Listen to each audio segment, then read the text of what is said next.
When World War I ended in 1918, United States President Woodrow Wilson called it the war to end all wars, and many believed that war on a global scale would never happen again. But by 1939, the world was once more holding its breath as it watched the events unfolding in Europe. Germany, the nation so weakened by its defeat in the Great War, both economically and militarily, was strong again. Hitler, their great Führer, was intent upon leading his country not only to prosperity but to expansion. He wanted an empire, and his Third Reich quickly spread, sending troops to occupy Austria and Czechoslovakia. Some, like Prime Minister Neville Chamberlain, felt this was a sacrifice worth making to prevent all-out war. But on September the 1st, 1939, Hitler invaded Poland, and 2 days later, Britain and France declared war on Germany. The Second World War affected people across the globe, and here in the north of England, it left deep impressions on the minds of those whose lives were touched by it.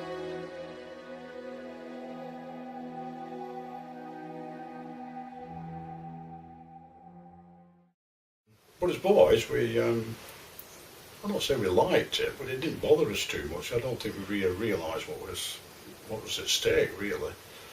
I mean, to see British pilots, in Spitfires chasing off enemy bombers, which you could actually see walking down to school, coming into bomb places like Manchester and Liverpool docks, that sort of thing. We actually used to draw them at school and the ships. From my bedroom window, the cottage, out at the back, then there was my dad used to keep hens in the ground and that. Then there was a river, and then there was a forest. But you could see the top of the hill in the forest, anybody walking past. And I was always thinking that the Germans would walk along this, that's, I used to think it was inevitable. Being young, and I keep saying this, you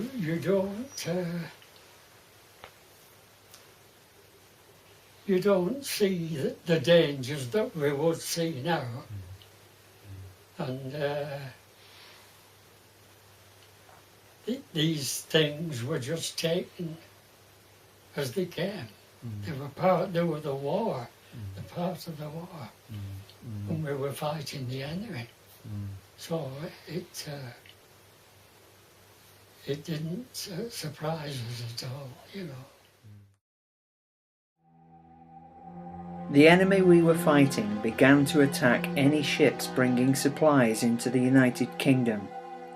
We relied quite heavily on imports, and Germany planned to make things difficult for industry and to starve the nation into submission.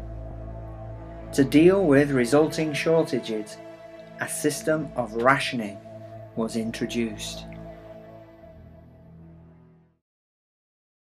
Oh, it was pretty grim, the rationing. And you got a ration book, everybody had a ration book. And you got D's and E's. One was for 2 hours and one was for 4 hours. And that's to last you a month. And when you were going shopping, you had to take your ration books and, they'd cut your coupons out. They put your butter coupon out and whatever. Most of our food that came from abroad never reached us. We never saw any tropical fruits or a lot of the meat that came from Argentina in those days. We were all short of everything, really. You just didn't see fruit at all. The only thing I really miss are sweets. Different foods were rationed: tea, sugar, butter, sweets. We got 3/4 of a pound of sweets per person for a month. So our teeth were better. Rumours that get round that the shop has got some margarine in. But they'd be a mad dash to the shop, you see. Or there's a rasher of bacon each up at the up at the local shop. And at school, there's no ink for the ink wells. We had to water it down. Right. And there was no carbon paper when we'd taken the copies of, we're doing maps. You got to turn your paper on, get a pencil and scrub all over the back of it to get some ink, some lead on, turn it over and use it for carbon, In rationing of clothes, if you look at pictures of me and later on a couple of my brothers, we do look quite orphans. We're quite poor. Poverty was common and hardships abounded as families struggled to do without. But great sacrifices were also made as husbands, fathers, brothers, uncles and cousins all joined up to fight in the war. Both men and women, young and old, all did their bit for the war effort. Well, my dad was in the NFS, a fireman. My mum would have shot several, I think she went to the Quart for one occasion. She was always working somewhere.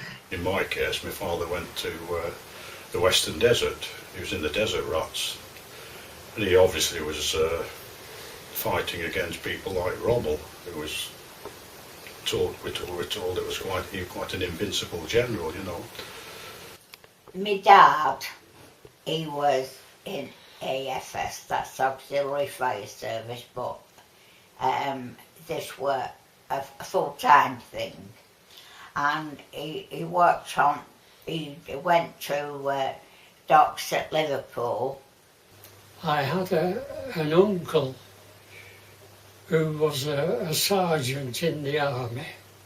He was in charge of the transport section in Bolton, and he was with the 5th Loyals, and they were taken prisoner.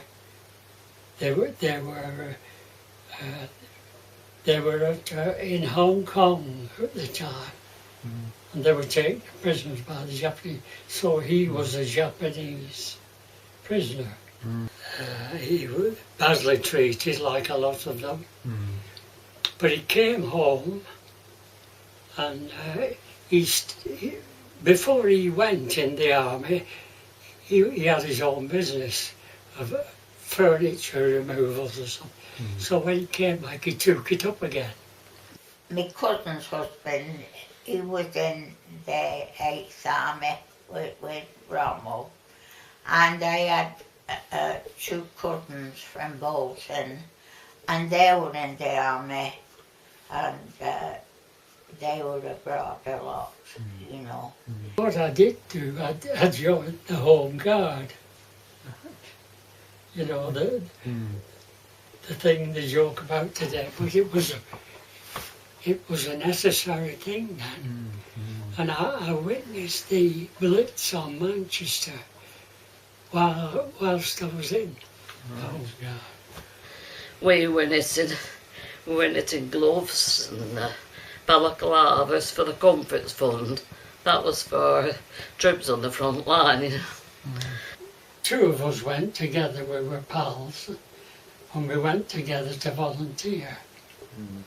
But he chose the tank regiment, so I didn't see him again till after the war. Of course, I chose the Fleet Air.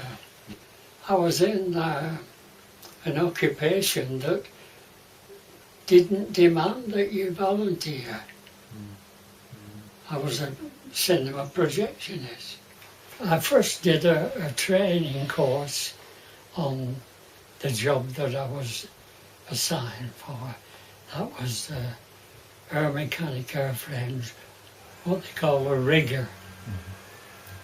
The first ship I went on was HMS Furious, and that was the oldest in the fleet at that time, and it was during the 1914-1918, it was a cruiser, and it was converted, a top put on as a carrier.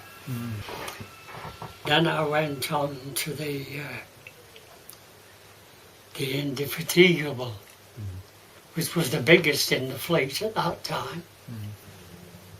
We eventually went to Tokyo Bay, where the Japanese were surrendering, and we saw the signing on the American ship Missouri. When we arrived in Tokyo Bay, we were ordered to leave our ship and go on another one, because our ship was taking the first 300 prisoners out of Japan back home. While the men fought bravely overseas, their families back home were faced with their own terrors. From the 1st of September 1939, 2 days before war was declared, Britain was plunged into darkness. Blackout regulations meant that not even a glimmer of light was allowed to show at night, in the hope that the enemy bombers would be unable to see landmarks, towns and cities. Unfortunately, the people on the ground were also unable to see, and the blackouts resulted in over 1,000 deaths from road accidents in the first month. When it started, I was ill at the time, and I was in bed actually. I was ill with a bad throat, and I'd had to go and see the specialist, and was in bed and started putting blackouts up. And as those days, they used to put curtains, so anybody's died, they used to put curtains up. And I thought, well, they're drawing the curtains for, what are they putting the blackouts up for? And they said, oh, we don't have any light showing. Everybody had black curtains up. At night, there was no light. Even your car headlamps had to be covered. These were government rules. You just had a little torch that you could put on the ground to see where you were walking.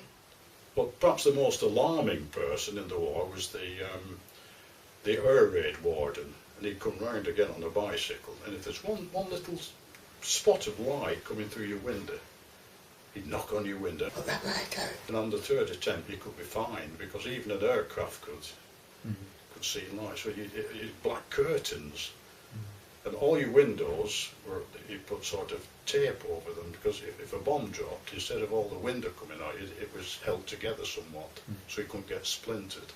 Very resourceful, really. The bombers came, dropping their deadly cargo in the sustained strategic attacks which became known as the Blitz. From Plymouth, Southampton and London in the south, to Manchester, Liverpool and Glasgow in the north, they brought destruction and death, with up to 30,000 killed in London alone. Many anxious nights were spent hiding in public shelters, in tube stations, tunnels and railway arches, or in Anderson shelters in the gardens.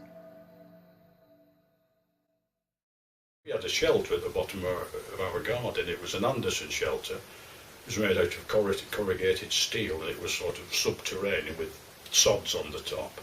I actually liked going in it because it had little bunks in. It was something different for a 6-7-year-old boy. You know, it was a place to play in and have a den at the daytime. And whilst we were at school, we had air raid practice. So we thought, well, lessons stopped, we went to the air raid shelters. We stopped there till the all clear went. Then when the all clear went, it was back to the classrooms, back to the grind, back to the lessons. And at night at home, when the sirens went, everybody had to go to the air raid shelters, or else in those days everybody had coal fires, so they had cellars and coal, so we used to have to go down the cellar. Lots of people used to go in, and there was a man, he was called Arnold, and he played an accordion, and he used to bring his accordion. So sometimes, if we were in a long time, we'd go to sleep, sat up. Or other times, Arnold would play his accordion. As I got older, when sirens went, we used to go upstairs, and instead of going in the cellar, we used to go upstairs in their bedroom with the light out, and we used to watch the dog fights over Manchester because we could see the big flashlights lighting up the sky, and you could see flashes and aeroplanes in the sky, and there was sparks flying and things like that. And we were a bit scared then, you know, but we were cheering them on. They used to have barrage balloons in you know, all around the ports, and we had them around Bury. And what they were, there was a great big barrage balloon, very much like a zeppelin, dozens of them all over Bury, and they'd have a big steel hawser coming down on the wire. And of course, it stopped bombers or particularly dive bombers. Throughout this time of danger and fear, there was a heightened sense of the need for more than shelters and barrage balloons for protection and help. As individuals and as a nation, people prayed to God for help and strength. In the desperate moments, as the Allied troops waited on the beach at Dunkirk for possible death and imprisonment, Britain was called to a national day of prayer. An article in the Time magazine in April 1941 said, "God heard the prayers of his people, not only in Britain, but in other parts of the world during this time of tribulation. The outcome of the war, I am convinced, hinged at one critical moment on a national day of prayer in the mother country." Even from being young, I was, you know, taken to church, just the nominal side of things. But even in the Navy, we had classes for scripture reading by the padre on the ship. I enjoyed church during. I'd always been brought up to go to church, but my mother was a strong Methodist, and she'd always made me go to Sunday school morning, afternoon and night. And I loved going to Sunday school. Winston Churchill had a day of prayer, you know, before they do day landings, and that was very well attended. The nation would pray on special days. I think people used to root to God to protect their loved ones. On May the 7th, 1945, a week after the suicide of Adolf Hitler, the Allies accepted Germany's surrender and the war in Europe was over. Although the conflict in the Far East was to rumble on for another 3 months, there was great relief that the 6 years of suffering and fear were over. They had endured with great courage, and now was the time to celebrate a great victory and to reflect upon the causes and consequences of the war, and to give thanks to God for delivering them from such a great evil. Well, you know, the big thing is just a little word, why? I mean, why does mankind, as I've learned this as I've got older, why does he want to occupy? You can learn that the war is futile, and the winners and losers, there are lives lost. I think we can learn to help one another a lot more than what we do. Because there is the sense of comradeship that there was. Well, I think that now it's all in God's purposes. Nothing, I do believe that nothing happens by chance, and God is bringing everything to pass that will build up to when there is a new heaven and a new earth. It's all in his purposes. There's nothing outside, whatever it is, not even in our lives.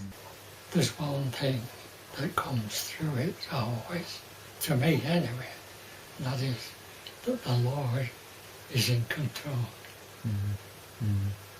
Yeah. I realise that to the full. No matter what the circumstances, the Lord is always in control, and He will bring things to His purposes.